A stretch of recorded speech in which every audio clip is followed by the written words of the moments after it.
Mais uma aula, hoje falando a respeito dos prismas. Na nossa última aula estivemos falando a respeito de esfera, hoje vamos dar continuidade ao estudo de geometria espacial falando sobre prisma. E começamos pela definição do que é um prisma. O prisma nada mais é do que o poliedro formado por todos os segmentos de retas paralelos a R, tais que uma de suas extremidades é um ponto da região P e a outra extremidade é um ponto no plano beta. Vejamos a figura. Se você observar aqui, você tem um plano alfa, onde é definido uma base. Observe que ele começa com A, B, C e aí vai. E você tem uma base, no caso aqui, um plano paralelo a alfa, chamado um plano beta. E veja que por eles passa uma reta R. E note que todos os segmentos de retas, por exemplo, a linha, é paralelo a R. Portanto, vamos considerar dois planos paralelos, alfa e beta, uma região poligonal P, contida em alfa, e uma reta que intercepta os planos alfa e beta.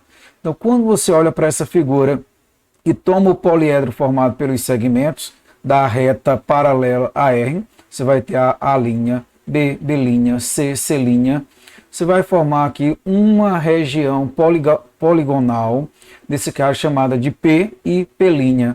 E essas regiões elas são paralelas entre si. Portanto, o prisma você tem aí esse poliedro formado.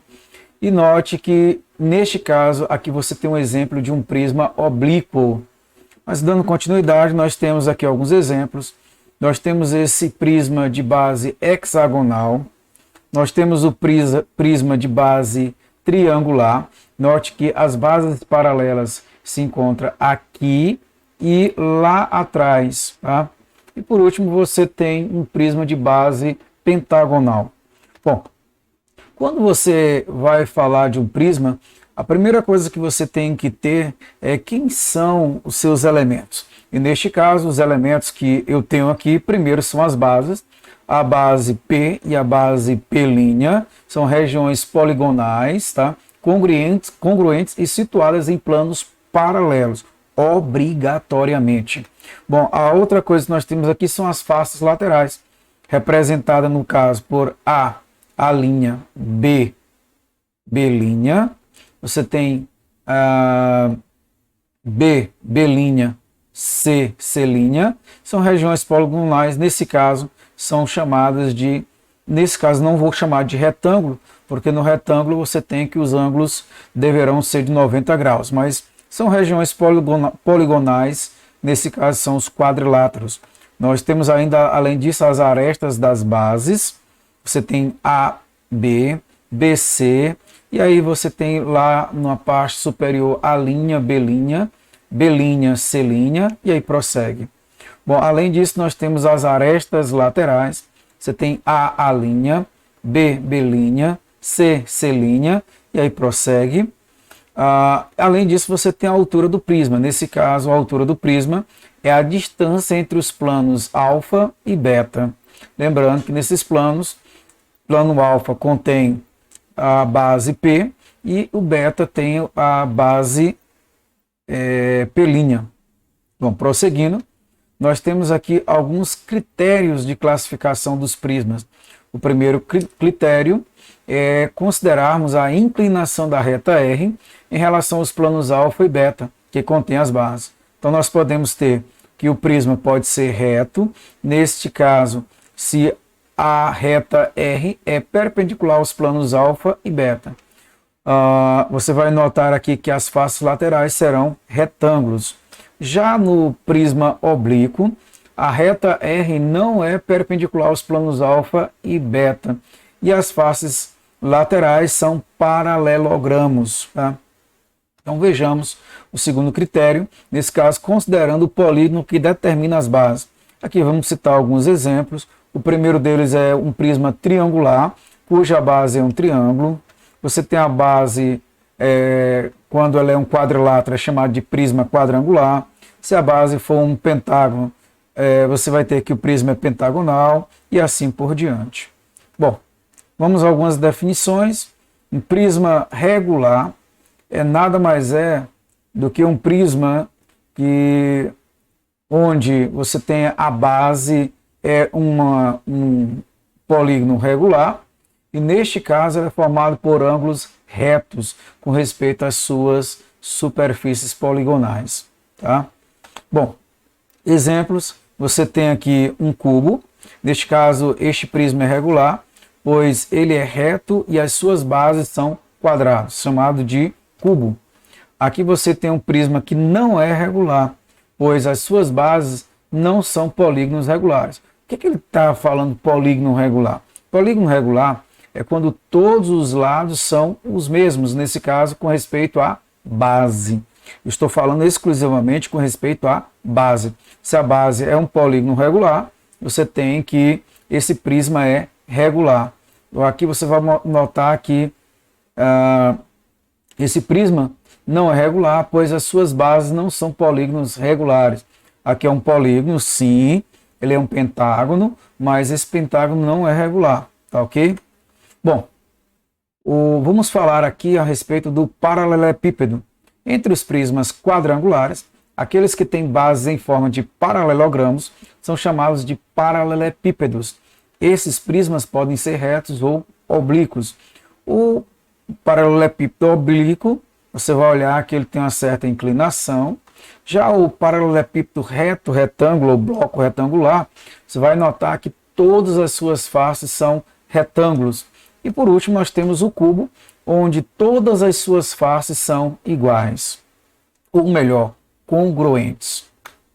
Bom, quando você olha para um prisma, e esse prisma é um paralelepípedo reto retângulo, nós temos duas coisas primordiais aqui.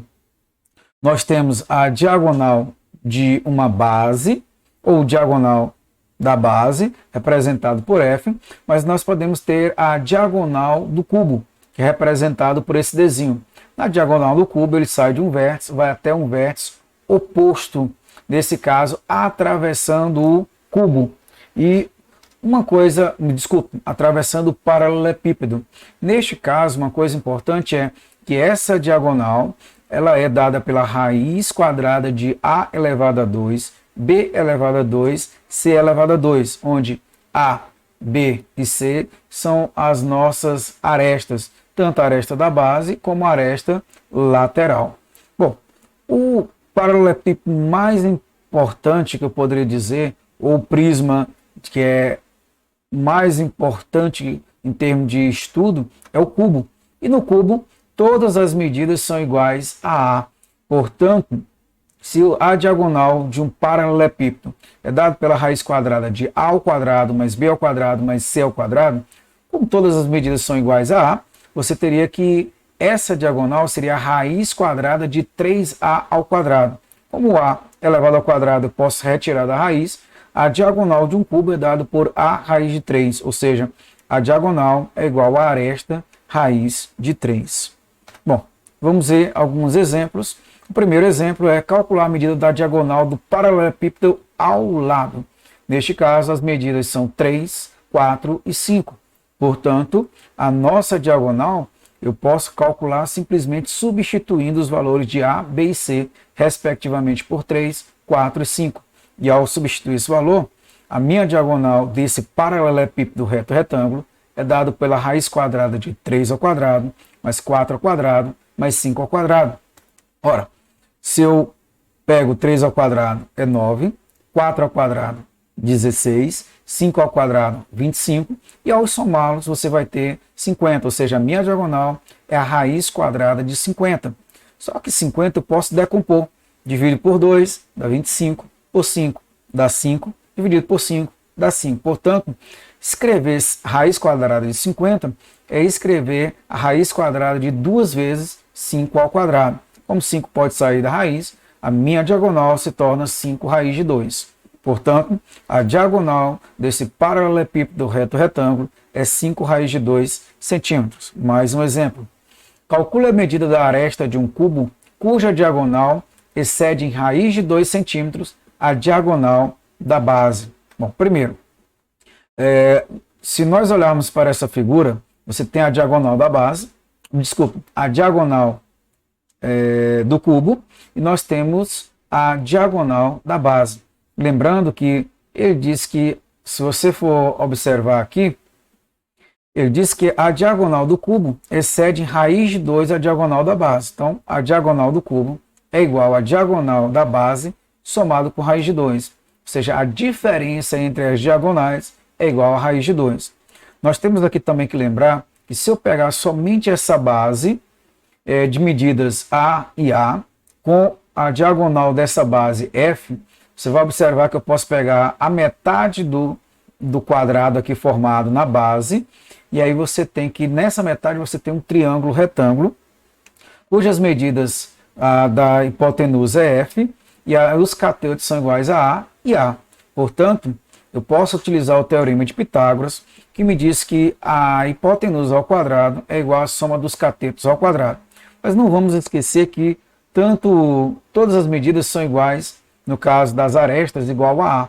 Portanto, F ao quadrado, que é a minha hipotenusa, é igual a A ao quadrado, mais o B ao quadrado também é A ao quadrado. Portanto, F ao quadrado é igual a 2 vezes A ao quadrado. Se você tirar a raiz de ambos os membros, F se torna igual a A raiz de 2.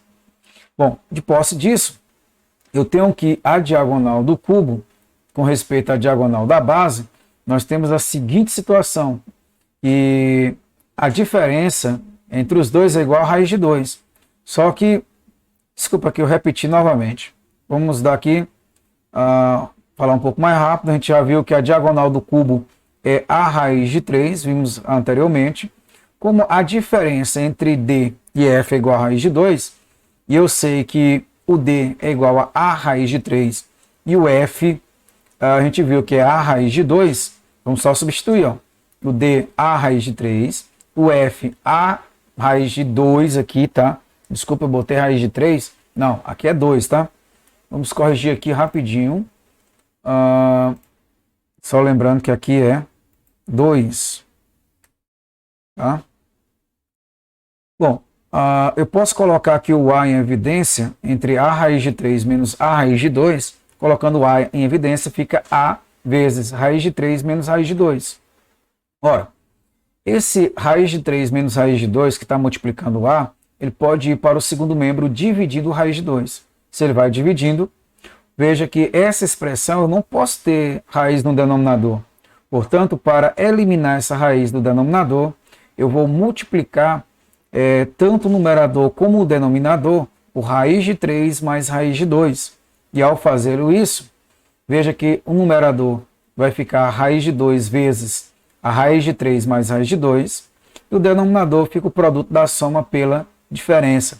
Não esqueça que quando eu tenho o produto da soma pela diferença, você pode colocar como sendo o quadrado do primeiro menos o quadrado do segundo termo. E vamos substituir aqui, ou melhor, multiplicar.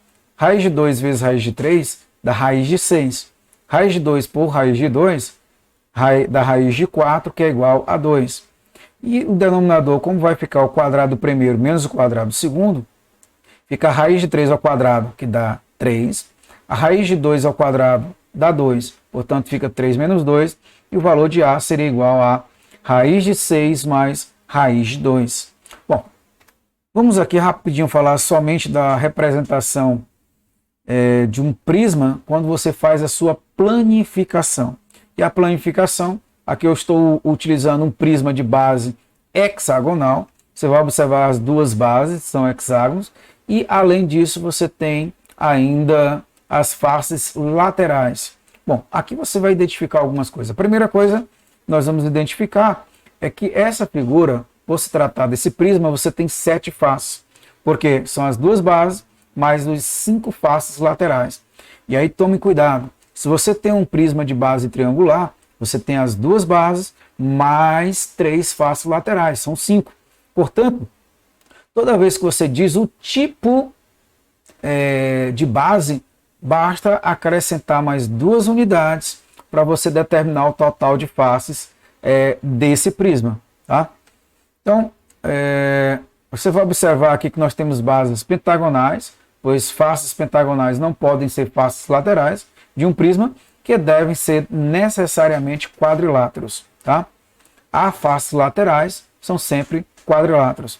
Nós temos 5 faces laterais, ou faces retangulares, já que os pentagonais são bases. tem 10 vértices, uma vez que cada base contém metade dos vértices do prisma. Portanto, se cada base tem a metade, portanto, você tem 5 na base superior, 5 na base inferior. Se você tivesse, por exemplo, um prisma de base hexagonal, você teria um total de quantos vértices? 12 vértices. Quantas faces laterais? 6 faces laterais. Qual o total de faces? 8 faces. Bom, continuando. É um prisma reto, pois suas faces laterais são retangulares. Bom, e por último, tem a altura igual ao comprimento de uma aresta lateral, já que é reto. É um detalhe que você vai observar quando você tratar de prismas retos, ok?